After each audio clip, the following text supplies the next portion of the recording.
clarify, and we try to make sense of it for you. Brazier is drive time for radio and TV. It's fast, it's punchy, it's opinionated, there's a Brazier angle, and a little bit of levity. That's the question. That's two questions, actually. That's Brazier, Monday to Thursday, 4 till 6 on GB News. Hello, I'm Patrick Christie's. And I'm Mercy Moroki. Make sure that you join us Monday to Thursday, 10 a.m. until midday, right here on GB News for To The Point.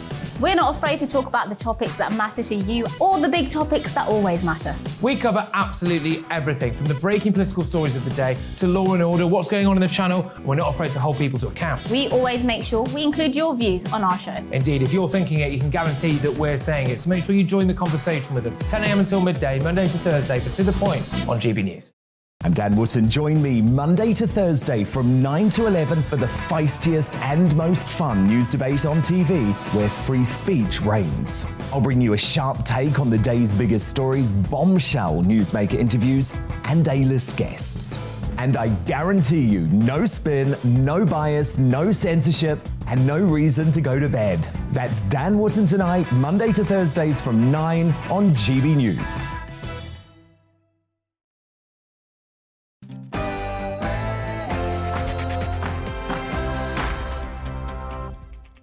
Hello and welcome to The Briefing with me, Tom Harwood, this lunchtime. Lots coming up this hour. We've got the latest on Ukraine and whether we should up our defence spending. We're talking about conversion therapy and the cost of living crisis. Plus, Channel 4 is to be privatised. Is this a brilliant idea or, quote, cultural vandalism, as the Labour Party are saying? Well, all that to come, but first, it's the headlines.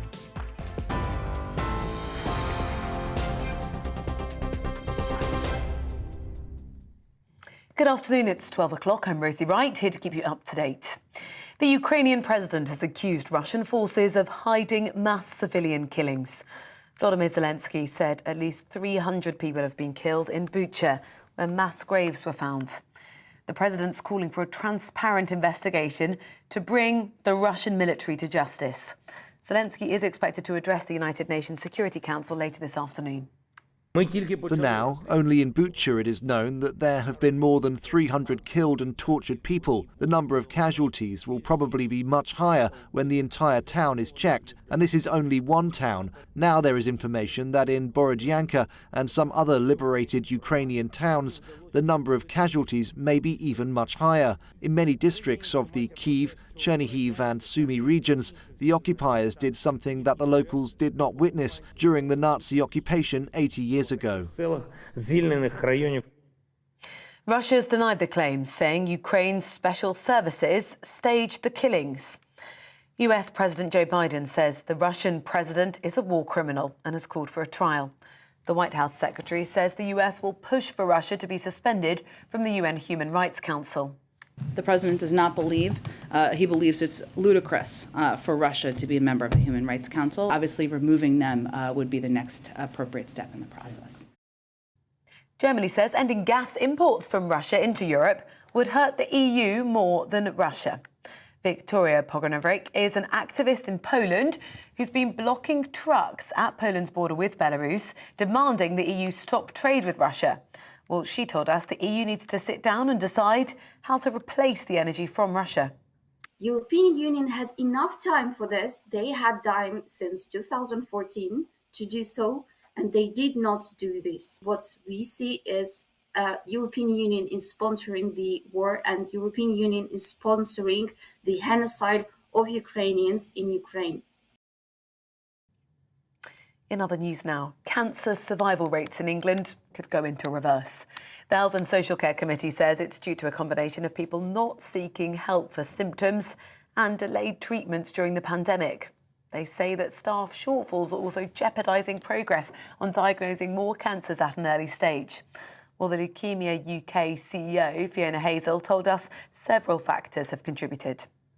So we know that both for leukemia and other cancers, early diagnosis is absolutely critical. It's a cornerstone of past cancer strategies and future cancer strategies. So we know that it's critical that we've got to tackle it. But unfortunately, it is a number of things that have driven it. And we now need a long-term approach which tackles all of the drivers of the problem, really. A musician has pleaded guilty to the murder of the student Bobby Ann McLeod. 24-year-old Cody Auckland has entered the plea during an initial hearing at Plymouth Crown Court. 18-year-old Bobby Ann was last seen waiting at a bus stop in Plymouth in November last year. Her body was found 3 days later, about 7 miles from where she lived. Channel 4 says it's disappointed at the government's plans to privatise it. The Culture Secretary, though, says government ownership is holding the broadcaster back from competing against streaming giants like Netflix and Amazon. The channel was founded in 1982 and currently receives funding from advertising. Shadow Culture Secretary Lucy Powell told us selling the broadcaster would be a mistake. It's a non-profit, publicly owned asset. It doesn't cost the taxpayer a single penny. And it reinvests all the money that it makes from advertising into small independent production companies and supports many jobs and opportunities around the UK. Selling it off to a foreign-owned media company, which is what would happen otherwise, we'll see reduced investment, we'll see profits being pulled away. Gambling and lottery adverts will not be allowed to deliberately target under 18-year-olds from October. Celebrities, sports stars and influencers that appeal to young people are going to be banned from featuring in those adverts. The Committee for Advertising Practice revealed the new measures which aim to protect children and teenagers from one of the world's largest gambling markets. 2 Charles Darwin manuscripts that were reported as stolen from Cambridge University Library have been anonymously returned. It became apparent the items were lost in 2001. Then, after some extensive searches, the manuscripts were reported as stolen in 2020. The notebooks containing Darwin's famous 1837 Tree of Life sketch were returned in a pink gift bag with a typed note on the envelope wishing the librarian a happy Easter. You're up to date on GB News. I'll bring you more as it happens. Now let's head to the lunchtime briefing with Tom.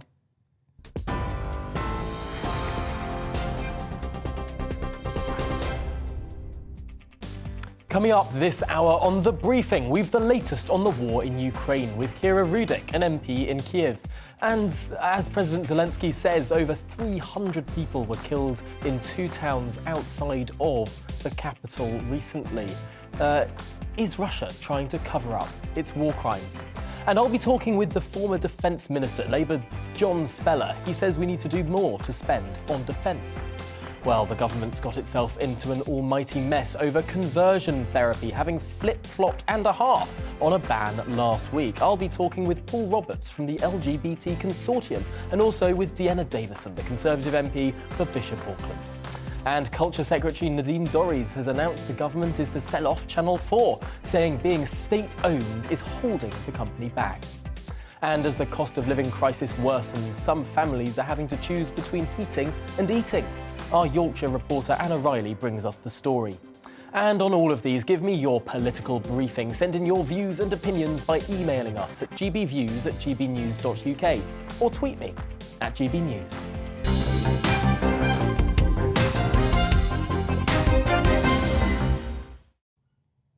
First this hour, ordinary people shot dead in the street, women raped in front of their children. The atrocities in Bucha near Kiev have horrified the world.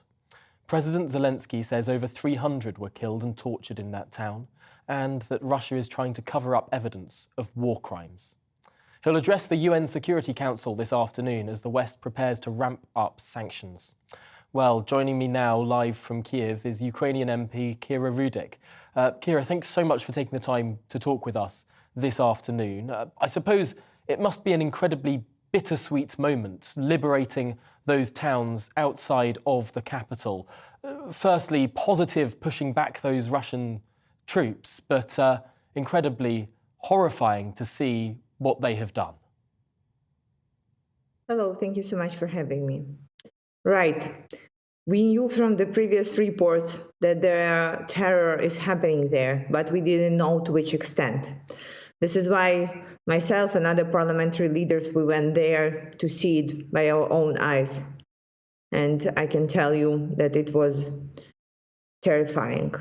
We have seen mass graves of people, around 300 dead bodies. We have talked to the survivors. We have seen people who were ran over by tanks multiple times. We have seen women's bodies who were raped and then tried to be burned. We have seen bodies that were tortured before they were killed with the bullets in their knees. And this is all just cannot get into one's head, and you cannot accept that this is happening like very closely to where you are. And another thing is that you cannot accept that this terror is happening somewhere in Ukraine right now in the occupied cities. Because what we have seen is just only one piece of the whole picture that Russians are painting here. You know what they were telling the people, the peaceful people who still are alive in Bucha? They were telling them, "You are all dirt, and we will free this country from dirt." This is very Nazi to say, right? This is what Nazis were saying about Jews. And right now, Russians are killing peaceful people in my country, and the whole world is watching. So every single moment while the world leaders are hesitating to give us the necessary weaponry or to stop buying Russian gas and oil, I want to call on every single person and say, don't be a part of it. Be the ones who are stepping up. Be the ones who are helping us right now. Because these things are happening because the whole world is allowing Putin to do this. Because for 8 years we were telling that he is a maniac, that he is a tyrant, that he is a criminal. And it just is coming to people's minds that we were right, but we are paying for it with our own lives, with our people, with our women, with our children, who will be never to be able to get back. And these things continue. So every single dollar that is spent right now on Russian products is going straight to Russian soldiers to kill children, to rape women, and destroy peaceful homes. Every single moment that we are not getting the weapons, we continue the war. Because you see, we are fighting so bravely on the ground, we are able to push them back. However, we cannot protect our skies. And we are not asking for NATO troops on the ground here. We are not asking NATO soldiers or NATO pilots in the jets. We say we will fight ourselves. But we are calling for you to help us with the weapons, with the means, with the tools to protect ourselves, to push the invaders back from our country. It is remarkable to hear those stories firsthand of the slaughter of innocent men and women, people being shot in their homes and on the streets. It's remarkably similar to stories that we heard almost 100 years ago in the 1930s, the late 1930s, and what one genocidal regime was doing. I do wonder what people would have done 90 years ago compared to what they are doing today. President Zelensky spoke of appeasement recently from some European leaders, of past European leaders. In your view, are European leaders today waking up to the reality of what needs to be done, of how Europe in particular needs to stop funding Mr. Putin? I will believe this when I will see the results. Because today, on the day 41 of the war, we are asking for the same things that on the day 1. Strict sanctions, weapons, supplies. Do we get the strict sanctions? No. There are still countries that are buying Russian gas and oil and considering continue doing it. Did we get weapons? No, by this time we didn't get the jets to protect our skies. We are getting promises of it. But you cannot fight with promises. You see what is happening. Do you think the promises would stop that? Do you think you can come over onto Russian missile and say, okay, just in 20 days, maybe 30, we will get enough weapons to fight this? I don't think so. So with this, I do hope that today on the UN Security Council, there will be a question, United Nations. Are there any nations that want to be united with Russia? Are they still going to shake the hand that is deep in Ukrainian blood? Or maybe the United Nations will finally take a stand, and say that Russia cannot be the one of them, cannot be the one of us, that it needs to become new North Korea, that nobody wants to deal with, that everybody wants to disappear. It is a very powerful message that you're providing there. And of course, we will listen with intent to what President Zelensky has to say at the Security Council later today. No doubt many people will be hearing your words loud and clear in how the West needs to stand up to the despotic regime of Mr. Vladimir Putin. For now, Kira Rudik, thank you very much for joining us here on The Briefing this afternoon. Thank you, and glory to Ukraine. Slava Ukraini. Now, since the start of that war in Ukraine, the calls for the government to increase the spending on defence have been louder. Some MPs were calling towards moving to 3% of GDP on spending rather than the 2% we maintain at the moment. 2 weeks ago, the Chancellor presented his spring statement, but there was nothing new on the defence budget within it. Well, joining me now to talk through these issues is John Speller, the Labour MP and former Defence Minister. He's been calling upon the government to increase spending on defence. Welcome to the programme, John. I mean, I suppose listening to people like Kira Rudik, listening to the absolute harrowing situation that we're seeing in Ukraine, there is no doubt public support behind providing lethal aid to the Ukrainians. But of course, that costs money. I suppose a big question when it comes to our defence budget is it being well spent as things stand? Well, in some cases, it's not necessarily being well spent, and there are real problems in the management of the budget. But that doesn't take away from the fact that we need extra capability, and also that we've got to refocus on the main European plane, where, for example, over recent years, the government have actually been withdrawing from Germany and have now recognised the folly of that. It never made sense financially either, and are having to rebase there and to understand that the front line of freedom is now on the border between NATO countries and Russia, which is behaving very much like the old Soviet Union. And that requires money.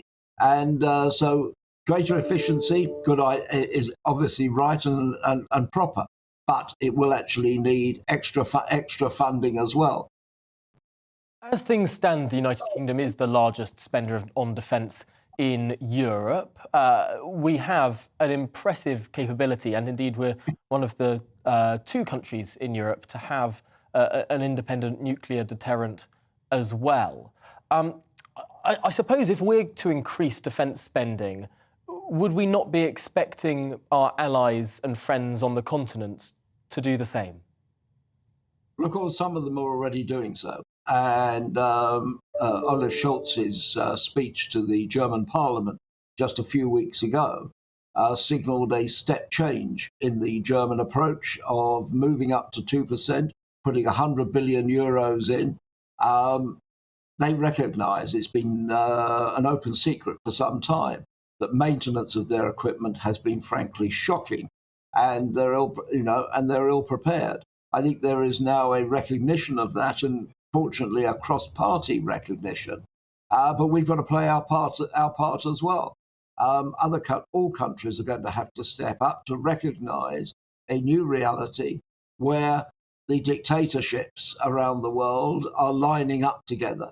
And therefore, the free nations, as they did, back in the 1940s, when they had to create NATO in the face of that threat under that post-war Labour government, we have to recognise that this is the new reality, and some of the complacent assumptions that it could be business as usual, they no longer apply. It's certainly true that 1945 Labour government was instrumental in forming our independent nuclear deterrent, in establishing the North Atlantic Treaty Organisation. However, in more recent years, your party, John Speller, has been less equivocal on the issue of defence. The former leader of your party has been on record as calling to disestablish the British Army. Some members of your party have been calling NATO expansionism, have been describing it in the same or in similar terms that Mr. Putin has. Has the Labour Party really changed on this issue? Or is there still that rump, potentially not in the shadow cabinet now, but certainly on the back benches, that makes all of this discussion so much harder? Not at all. It's about which is the majority tendency within the party. It's very clear from what our defence spokesman John Healey and what Keir Starmer has been saying, that we recognise the nature of the threat from the totalitarian forces, not just in Russia but also in China as well. And indeed, one of the number of reasons why we were not able to win under Jeremy Corbyn was that the public did not trust him on defence. And but bluntly, we've now got to nationally, not with people scoring party political points. We've got to recognise the defence of the country requires a new doctrine, a recognition of the problems in Europe. Remember, Ukraine, originally the invasion of Crimea, was not in response to any expansion by NATO, but actually by Ukraine considering joining the EU. What's the reason for that? Because what Russia fears is actually a successful Ukraine on its doorstep, where people in Russia might start asking why they can't have that degree of freedom, but also that degree of prosperity that Europe has, for example, brought to Poland and to the Baltic states as well, where again, Russia has been pushing away at those states because they present an alternative model, and one which the clique of crooks in the Kremlin find unacceptable. I think that is particularly perceptive analysis. Clearly, Mr. Putin fears most of all freedom by example, and that there might be a colour revolution in his country where people and their friends and their family, and of course many Ukrainians have family members in Russia and vice versa. If they're to see a successful liberal democracy take place, they'll realise how bad they have it. Well, John Speller, it's been a fascinating discussion. No doubt this is an issue that is going to increase in salience as the war in Europe drags on. But for now, John Speller, Labour MP and former Defence Minister, thank you so much for joining us here on The Briefing this afternoon. Thank you. Now, the government has got itself into a terrible mess with their flip-flopping over conversion therapy. We'll be talking about that in a moment, but first, here's your weather. Hello, Alex Deakin here with your latest weather update from the Met Office. Big contrast with the weather today. Could be 17 across the south, whereas we have heavy snow falling in parts of northern Scotland. Here's the bigger picture. Weather fronts just edging in across the UK, bringing warm air with them, but the cold air is persisting across the far northeast. And it's as these weather fronts hit the cold air that we're seeing some heavy snowfall. Already seen a fair, but it's likely to intensify later this afternoon. Again, we have a Met Office yellow warning in place. Parts of Aberdeenshire, particularly up towards Moray, Caithness, Sutherland. Some heavy snow really building up in places by the end of today. Rain across central and southern Scotland and Northern Ireland later. Patchy rain for northwest England, but most of England and Wales dry and fine. In the sunny spells in the south, 16, 17 is possible, so really quite mild. We are going to see rain heading into northern England, though, through this evening, spreading across Wales as well. The snow should start to ease in northern Scotland, turning more back to rain, although it stays very wintry in Shetland, where temperatures are likely to stick close to freezing. Elsewhere, it will be a very mild night, certainly across the south, but a colder feel during Wednesday, and a different day for England and Wales, a blustery day with showers. Now, most of the showers will be of rain, but starting to turn wintry again across the highlands of Scotland. And the winds will be picking up, getting very blustery during Wednesday evening. Now, the gusty winds mean the showers will zip through, so there will be sunny spells on Wednesday. Temperatures still in double figures into the teens across the southeast, but feeling colder because of that wind, which will strengthen further on Wednesday evening, particularly for Northern Ireland, Western Scotland, but everywhere blustery. Lots more showers coming in, most of them of rain, as I said, but turning back to snow again across parts of northern Scotland as we head into Thursday. Colder feel then for the rest of the week. Showers in Scotland and northern England, but some sunny spells, but temperatures tailing off. I'm Liam Halligan. Join me every weekday at 1 p.m. for On the Money, your daily dose of economics, business and consumer news. I got 25 years experience covering economics and finance. We hold grown-up discussions with a host of experts who really know their stuff. We can't buy gas and store it. That was a mistake, wasn't it? I think it was a mistake. Even you, Liam, don't have a crystal ball. Inflation's a real threat. Every weekday at 1, you're on the money.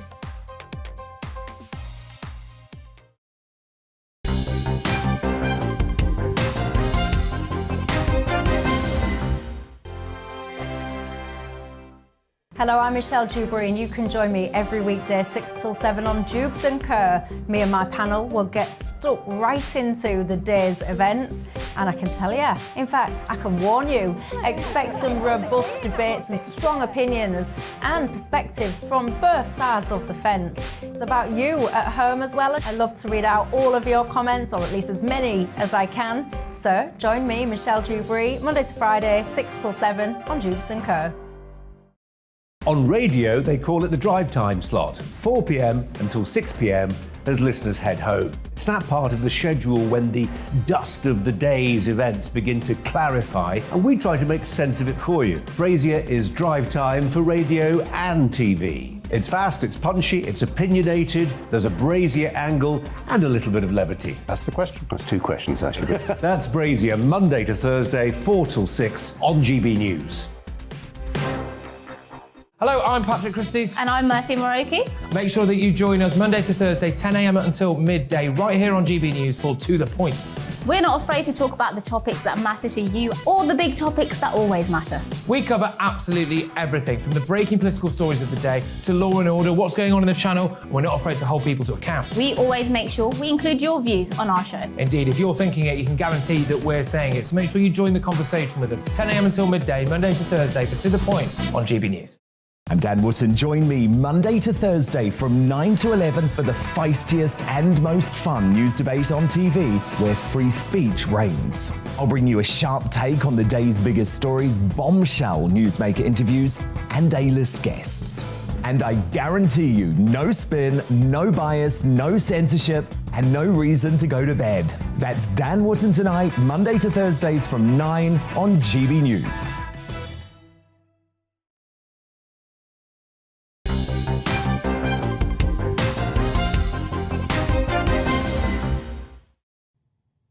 Welcome back. Now, 100 charities have withdrawn their support for the government's Safe to Be Me conference.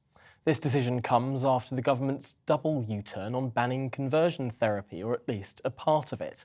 The government had promised to ban conversion therapy in its entirety, but last week they decided to drop that plan altogether, only to, a matter of hours later, say they will ban conversion therapy after all, but only for LGB people, excluding transgender people. Well, this mess happened on the same week that for the first time a Member of Parliament came out as transgender. Jamie Wallace, the Conservative MP from Bridgeon, opened up in a tweet where he confessed to that he wanted to be trans and that he had felt like that since he was a very young child. For now, though, he continues to use he, him pronouns. Joining me now to discuss all of the above is Paul Roberts, CEO of the LGBT Consortium. Paul, thank you very much for taking the time to talk to us today. Why did you feel it necessary to withdraw your support and your attendance from this Safe to Be Me conference, this global conference that is intending to spread a message of acceptance to countries where it is not that rife? Hi, Tom. I think it's really important to say that this really was the only option that we were left with.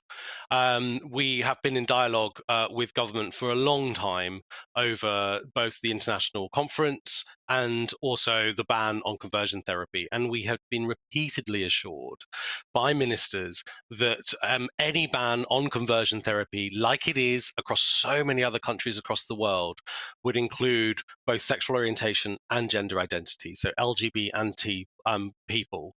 But then there was this U-turn after U-turn and absolute position from number 10 that trans people would continue to be excluded, but they would do this extra piece of work. It's just unacceptable. And a ban of conversion practices is not a ban unless it includes everybody. Otherwise, there will be loopholes that people can use. And we and so many other organisations across the UK and internationally now are coming out to say this is unacceptable. So it was a last resort for all of us, and I'm as pleased as I can be on this. But there are over 150 organisations now who are signing up. I've lost track of the emails I'm getting. That is an extraordinary number, 150. It does put the future of the conference in jeopardy. How can such a conference go ahead with almost total withdrawal of support from the LGBT community? Do you think that this conference can go ahead if this government continues to refuse to ban LGBT conversion therapy in its entirety? I think this is an entirely sorry state of affairs. And of course, we would all dearly love for an international LGBT conference to be in the UK, but under the right circumstances, we can't be used by our government in this. We will continue to work with our allies across the UK, our allies across the international community, and many of our members, LGBT Plus Consortium, do that amazing international work every day. So that won't stop. We have a real proud group of organisations doing that international work, and we will continue to support that. But we can't allow the government to pretend that this isn't happening and try to brush it under the carpet. We have to stand as one, and I think in the last 24 hours, we really have shown that the sector is as one on this. Why do you think it is that the United Kingdom seems to be behaving in a slightly different way than many other countries are? Most people in government would say that they're absolutely in favour of LGBT rights, and yet that doesn't always seem to then transform into policy. You mentioned other countries around the world have banned LGBT conversion therapy, and yet the UK seems to be an outlier in trying to split the LGB from the T. What is it about this country that seems to be becoming that outlier? I think the government has this perception that we as a sector, as LGBT and T organisations and communities and people, are not as one on these issues. There's a small minority of organisations who have differing opinions, but the LGBT plus sector as a whole is speaking over the last 24 hours in unity that we are as one of this. And I think the government has, to an extent, had the wool pulled over its eyes. And it's not just LGBT organisations when it comes to banning conversion therapy who are as one on this. We've got professional physical and mental health bodies who have come together and have been together as one on this for a very long time under a memorandum of understanding. Yesterday, we also saw many faith leaders and organisations absolutely on as one on all of this. And so I think yesterday really was a wake-up call to the government to say, we aren't divided. We will be fighting together as LGBT and T people for what we need. Trans rights are human rights, just as LGBT rights are human rights. And we are absolutely in solidarity with each other. Well, Paul Roberts, CEO of LGBT Consortium, thank you so much for talking us through those issues. No doubt this is an issue that will continue to run, and we'll watch with interest what the government have to say on it. Thank you. Well, after the break, we'll continue with this conversation, looking into the politics of this decision. Dehenna Davison, the Conservative MP for Bishop Auckland, will join me in the studio. But first, it's your news with Rosie Wright.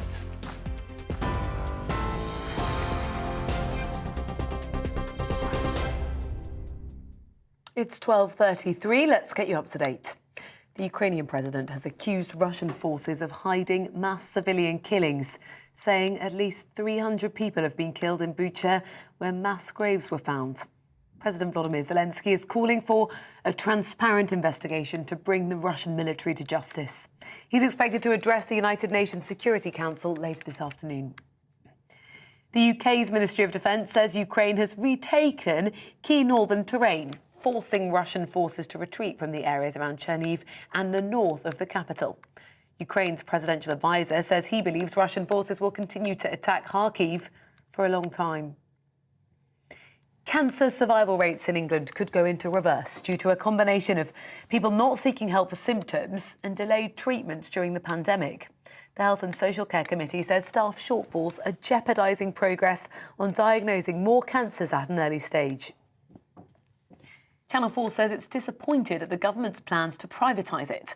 The Culture Secretary says the government ownership, though, is holding the broadcaster back from competing against streaming giants like Netflix and Amazon. The Shadow Culture Secretary, Lucy Powell, told us that selling the broadcaster would be a mistake, as it creates jobs and opportunities across the UK. Climate activists Just Stop Oil have blocked an entrance to Kingsbury Oil Terminal in Warwickshire. Protesters have ignored a temporary High Court injunction banning protests outside oil terminals by laying in the road and preventing tankers from entering and exiting the site. It's part of a series of ongoing protests demanding that the government stops new oil and gas projects. 8 fire engines and around 60 firefighters have been called to a fire in Southall in West London. The black smoke could be seen from Heathrow, but the airport says the fire is not on their site and is not currently impacting operations. You are now up to date on GB News, but on your TV, online and your radio. Shortly we'll be back to the lunchtime briefing with Tom.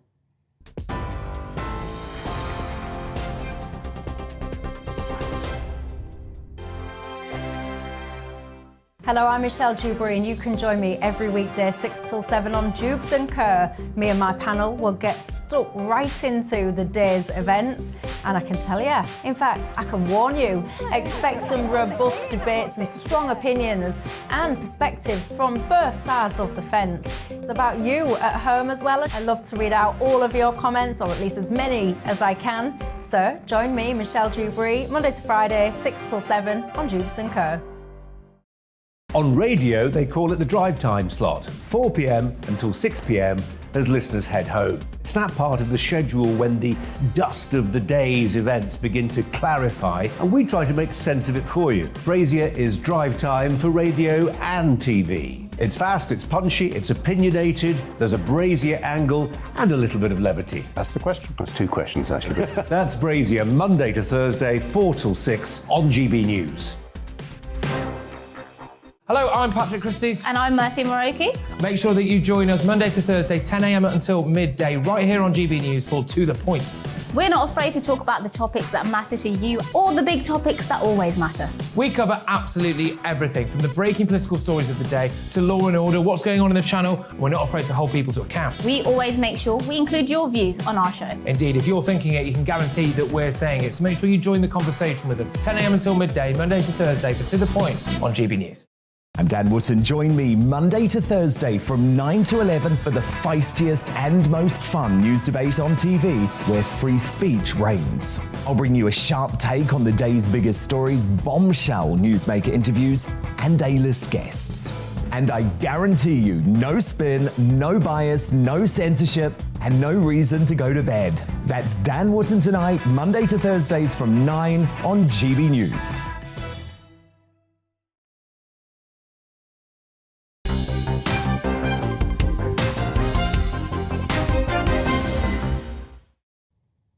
Welcome back. You're watching The Briefing. Now, the government, in a surprisingly rapid U-turn, went from dropping the conversion therapy ban altogether to bringing it back, but only for LGB people, not for transgender people. Well, Dehenna Davison, the Conservative MP for Bishop Auckland, joins me now.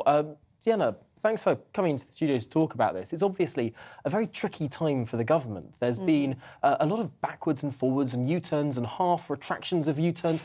What on earth is going on inside number 10? I wish I could give you a solid answer on this one, Tom. I mean, just to go back a step, it was in the Queen's speech that we would legislate to ban conversion therapy. I think we'd all assumed that it would be going ahead. So to see that leaked document that said it was going to be scrapped was really, really frustrating, particularly for some of us who've been campaigning on this for a really long time. There was clearly a huge kickback. I know I was one who was writing to the Prime Minister and the Whip to say we absolutely must change our mind on this. We need to go ahead with banning conversion therapy, which led to a very rapid U-turn. But as you say, it was only a kind of partial U-turn, saying that the sort of banning of trans conversion therapy is going to be stripped off and looked at a later date, which I consider to be a major mistake. Now, there are voices within number 10, there are voices within the Conservative movement more widely who say that transgender conversion therapy isn't the same as LGB conversion therapy, that actually people need to be given space to speak through, to talk through. It's a more life-changing decision, sometimes an irreversible decision, to go down the transgender route. Do they have a point, or are we discussing the idea of conversion therapy, a ban on conversion therapy, as if there are no safeguards there at all? Well, I think this is the thing. There are legitimate concerns around counselling for people who have genuine gender dysphoria, and we need to be very aware of that, but also be very aware that banning conversion therapy would not stop that from being able to go ahead. People would still be able to access those talking therapies to get the support they need, particularly younger people, because we know that a lot of people who struggle with sort of gender identity do tend to be younger, and kind of coming to terms with that can be really difficult. And yet you look across the world at other nations that have banned conversion therapy, and as you said earlier when you were speaking to Paul, we are an outlier. We are an outlier for stripping off trans conversion therapy and kind of not including that. So clearly there is a way to make this work that means that younger people in particular are protected, can access the support that they need if they're struggling with gender dysphoria, but whilst also banning some of these horrific, abhorrent practices that we actually see coming through in conversion therapy. It's remarkable because explaining it there, it sounds very clear. A ban on conversion therapy for transgender people is not banning those kind of talking therapies that you and I are discussing, and that clearly are necessary for people who are questioning their gender. No one wants people to be pushed down one route or the other. Absolutely. Why do you think that message hasn't got through? Are there nefarious actors here, or do people simply not take the time to understand the issue? I think at the moment there is a huge debate going on around the sort of trans issue. We see things like elite sport, we see things like same-sex spaces and whether trans people should be able to access those spaces. And I think, unfortunately, this is all conflating into a very kind of heated debate when actually what we need to do is take the heat out of it and look at the situation for the actual facts.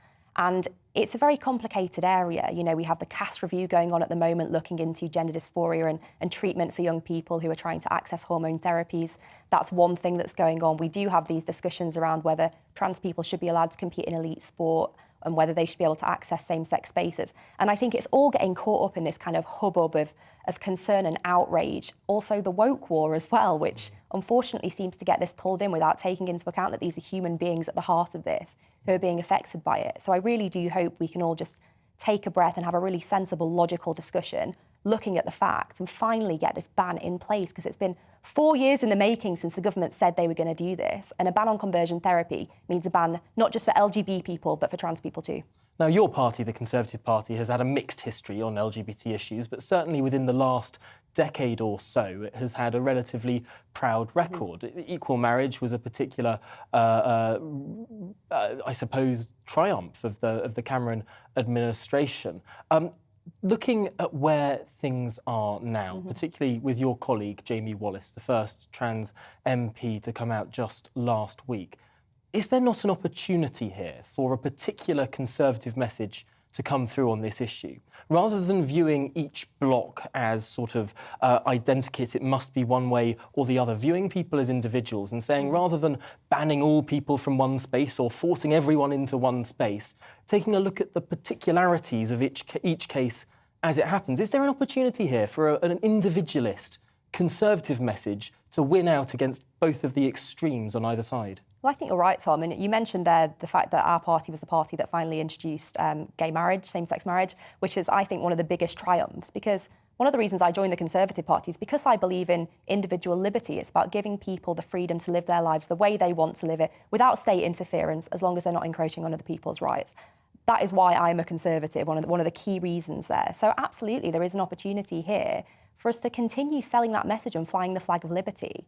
And it's why it's so frustrating to me to see that now we seem to be kind of factionalising on this issue, whereas actually everyone I know who is a Conservative does believe in that underlying principle. It's just the way that it's coming out isn't always unified. Absolutely, and I think that point there that you raise in terms of unless it encroaches upon other people's rights, because it is fair to say that there are groups who do feel like their rights are being encroached upon around this issue, whether fairly or unfairly. I think that one particular example is, of course, the university swimmer in America. I think it's quite remarkable that we have to focus on an American example because there are no such examples in the UK that seem to be particularly pertinent at the moment. Do you think there is a point there? And in some of these areas, clear rules have yet to be arrived at. I think it's about finding that middle road. And as I said before, unfortunately, these debates do tend to get very heated from both sides, and there always is a middle road to be found. Being able to respect both sides' arguments, but respecting the fact that there are individual human beings involved here. You know, the Leah Thomas case, the transgender swimmer in question, one of my key thoughts was how blooming awful it must have been for her to have so much, not just national, but international scrutiny on her when she should have been celebrating winning this victory. But you can understand why people are kind of concerned, particularly on elite sport, but also same-sex spaces as well. And I know that the Equality and Human Rights Commission made a ruling earlier this week on that particular point, saying that there could be opt-outs for services such as domestic abuse services, etc., where single-sex spaces can be protected. So there is a way to find that middle road. But as I said, we need to suck the heat out of this debate, all sit down and have a really sensible discussion about finding that pragmatic way forward. And of course, viewing people as individuals rather than as groups could well be the path there. Dehenna Davison, thank you so much for coming in and talking through that really, really important issue there. Really appreciate your time this afternoon. Now, there's been long-time speculation on the future of Channel 4, and last night the Culture Secretary Nadine Dorries announced that the government is going to privatise it. She said that the government ownership is holding Channel 4 back from competing against streaming giants like Netflix and Amazon. Though state-owned, the broadcaster receives no public funding. 90% of its funding comes from adverts. Channel 4 says it's disappointed that the privatisation will take place. It will indeed be the biggest privatisation since that of Royal Mail. High-profile Conservative MPs such as Jeremy Hunt or indeed peers such as Ruth Davidson, Baroness Davidson, have spoken against the move. Meanwhile, Shadow Secretary of State for Digital, Culture, Media and Sport, Lucy Powell, spoke to us this morning on Breakfast. Let's have a look. Channel 4 invests more than £1 billion a year already. It's a non-profit, publicly owned asset. It doesn't cost the taxpayer a single penny, and it reinvests all the money that it makes from advertising into small independent production companies and supports many jobs and opportunities around the UK. Selling it off to a foreign-owned media company, which is what would happen otherwise, we'll see reduced investment, we'll see profits being pulled away, and it will see reduced investments in that great British programming that Channel 4 is renowned for. So it just doesn't make any sense for anybody at all. And as we were talking about, people are facing real issues right now with their cost of living, energy prices, food prices, petrol prices exponentially going up. They want to see a government focused in a laser-like way on those issues, not in some petty little vendetta against Channel 4 that will be a protracted, difficult issue that will serve no good for the British public, the British public interest, or for British creative industries either. Labour's Lucy Powell there. I did find it interesting that she referred repeatedly to the public ownership of Channel 4. People often say public when they really mean state ownership of Channel 4. Well, isn't this just the sort of thing that a Conservative government with a big majority should be doing? Is this not simply in the Thatcherite mould? Well, joining me to discuss this is Emily Fielder, Head of Communication at the Adam Smith Institute, a think tank that pioneered the privatisations in the 1980s. Welcome to the programme, Emily. I suppose, first of all, this has been a long time coming. The sort of libertarian, neoliberal world has been calling for this kind of privatisation for quite some time. Why do you think it's come about now? Why do I think it's come about now? I think the main problem is that under its current funding model, I mean, the Shadow Secretary for Culture earlier was saying that Channel 4 hasn't been taking any money from the taxpayer, and she's right to say so. And it's right that its finances are in a relatively stable position at present. Having said this, Channel 4 did have to cut content spending by 21% during the pandemic.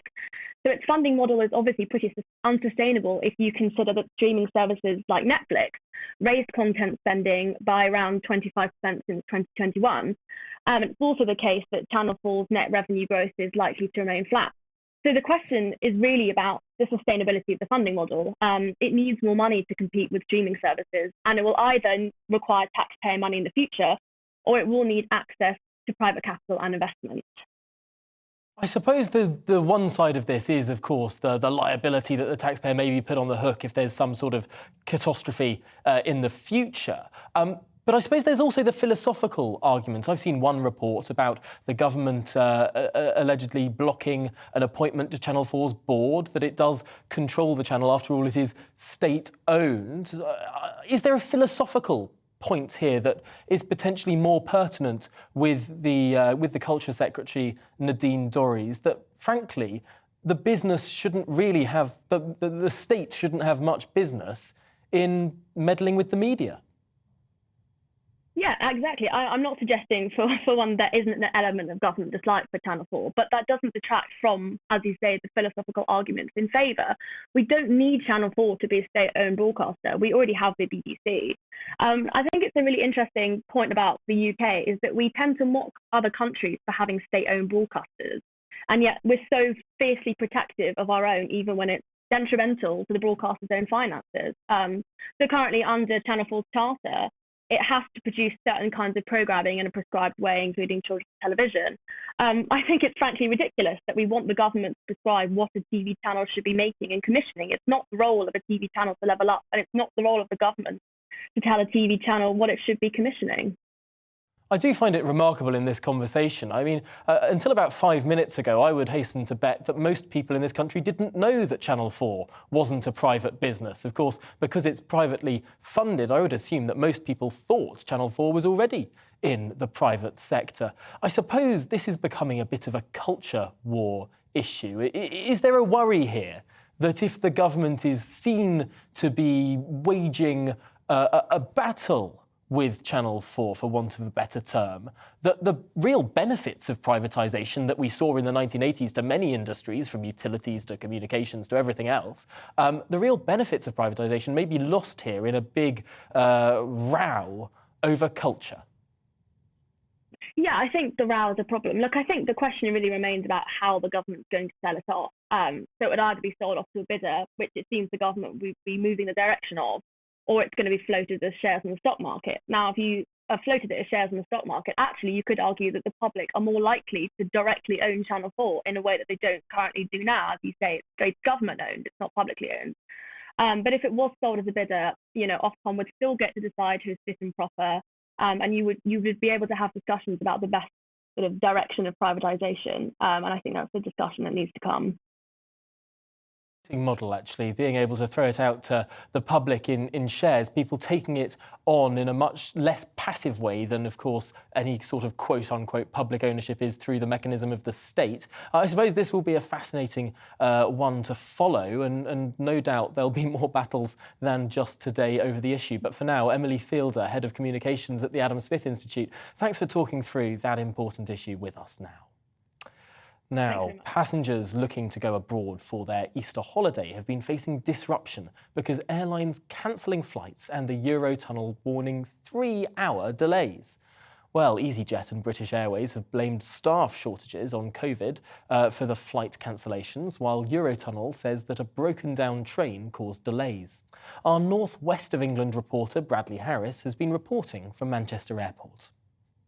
Yeah, I've just been inside Terminal 1 check-in hall, and it may look quiet outside this terminal building, but when you go inside, that's where you really start to see the chaos unfolding. There are hundreds of people queuing up just to get into security. I'm talking hundreds of people queuing up all the way through the terminal building, right outside to the taxi rank where people are dropping off their family, their friends to go on holiday, because many people, of course, will be going abroad for the first time for their Easter holidays since COVID restrictions for international travel were dropped. And at the moment, Manchester Airport don't have enough staff to deal with this sudden influx of passengers. It's to do with COVID sickness. It's also to do with the amount of staff that were laid off during the pandemic, because, of course, profits weren't where they should have been during that time. So now Manchester Airport are trying to recruit more staff to help deal with the flow of passengers coming through. Airlines have already been facing disruption too, with COVID sickness and members of staff there. We know that EasyJet have been cancelling flights. Today, it's expected 60 flights for EasyJet will be cancelled to and from the UK. Yesterday, it was 62, and on the weekend, it was 222. British Airways, a similar picture, really. Yesterday, they had 115 flights cancelled. Yet to be confirmed how many will be cancelled today. Of course, inside Manchester Airport, it's not just there. Heathrow is seeing some disruption as well. But I've been chatting to some travel agents. Richard Slater in Macclesfield, he has a travel agent there. He's been telling me that customers have been coming up to him and saying, look, I want to fly from Liverpool Airport instead to avoid disruption, because certainly people have been waiting for hours to try and board flights here at Manchester Airport. One woman hadn't seen her family since the pandemic began, was going to go away to go and see her relatives for the first time in a long time, was waiting 3 hours for their flight because of the lack of staff here, ended up missing the flight even though she waited 3 hours. So at the moment, people are turning up, expecting to go abroad, but when they get in there, that's when they'll start to see long wait times, really long wait times, people queuing up for a considerable amount of time. Now, Manchester Airport have apologised, and they have said that they aim to provide a better service than this, but we'll have to see what happens in the coming days. Certainly at the moment, it is chaos inside the terminal building. GBNews reporter Bradley Harris there. Well, you've been watching me, The Briefing, with me, Tom Harwood. The show is back every weekday from 12 p.m. Up next, it's Liam Halligan with On the Money, but for now, I'll just leave you with the weather forecast. Hello, Alex Deakin here with your latest weather update from the Met Office. Big contrast with the weather today. Could be 17 across the south, whereas we have heavy snow falling in parts of northern Scotland. Here's the bigger picture. Weather fronts just edging in across the UK, bringing warm air with them, but the cold air is persisting across the far northeast. And it's as these weather fronts hit the cold air that we're seeing some heavy snowfall. Already seen a fair, but likely to intensify later this afternoon. Again, we have a Met Office yellow warning in place. Parts of Aberdeenshire, particularly up towards Moray, Caithness, Sutherland. Some heavy snow really building up in places by the end of today. Rain across central and southern Scotland and Northern Ireland later. Patchy rain for northwest England, but most of England and Wales dry and fine. In the sunny spells in the south, 16, 17 is possible, so really quite mild. We are going to see rain heading into northern England, though, through this evening, spreading across Wales as well. The snow should start to ease in northern Scotland, turning more back to rain, although it stays very wintry in Shetland, where temperatures are likely to stick close to freezing. Elsewhere, it will be a very mild night, certainly across the south, but a colder feel during Wednesday, and a different day for England and Wales, a blustery day with showers. Now, most of the showers will be of rain, but starting to turn wintry again across the highlands of Scotland. And the winds will be picking up, getting very blustery during Wednesday evening. Now, the gusty winds mean the showers will zip through, so there will be sunny spells on Wednesday. Temperatures still in double figures into the teens across the southeast, but feeling colder because of that wind, which will strengthen further on Wednesday evening, particularly for Northern Ireland and Western Scotland, but everywhere blustery. Lots more showers coming in, most of them of rain, as I said, but turning back to snow again across parts of northern Scotland as we head into Thursday. Colder feel then for the rest of the week. Showers in Scotland and northern England, but some sunny spells, but temperatures tailing off. I'm Deborah McCaffrey, and join me on The Briefing Monday to Thursday at 3 p.m. You'll get your afternoon fix of all the latest political stories.